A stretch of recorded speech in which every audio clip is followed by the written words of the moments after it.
వీళ్ళు అసలు మా కాలనీకి సంబంధం లేనోళ్ళు, మా ఇళ్ళల్లో లేనోళ్ళు, మా ఇంట్లో లేకుండా వాళ్ళు ఎవరు మా ఇంటికి ఎందుకు వస్తారు? ఈరోజు ఇంటికి వస్తారో రేపు పొద్దుగాల ఇల్లు కూడా వాళ్ళది అంటారు. అంటే అన్నిటికీ మేము ఓర్చుకొని ఉండాలా? ఇటువంటి దొంగ పనులు చేసేయడం బంద్ చేసేయండి.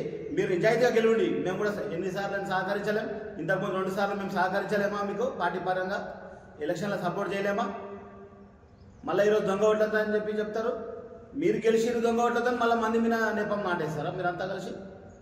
గొడవలు చేస్తే బాగుండదని మేము ఎంత సమరసంగా చేసుకోవాలో అంత సమరసంగా ఎలక్షన్ చేసుకున్నాం. ఎందుకంటే మంచిగా ఉండదు. ఎలక్షన్ ఆఫీసర్ కూడా నాకు ఏదైనా ఒక ప్రూఫ్ కావాలన్నందుకు మేము సైలెంట్ ఉన్నాం. మేము ఖచ్చితంగా ఆధార్ కార్డు అయితేనే ఓటు అయితే ఇస్తామని చెప్పి పట్టుబట్టింటే అవుతున్నాయి ఎలక్షన్. మేము అప్పటికి 6 కంప్లైంట్స్ ఇచ్చినాం.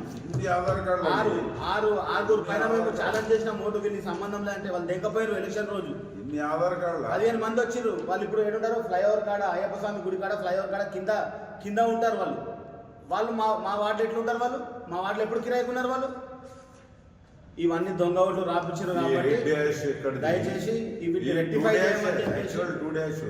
ఇది 8 ఎక్కడిది? ఇది ఎక్కడ? 3-2 ఎక్కడికి వెళ్ళి వస్తారో వచ్చి ఆడ డాగేస్తున్నారు. మాకు బెదిరియనికి చూసినారు.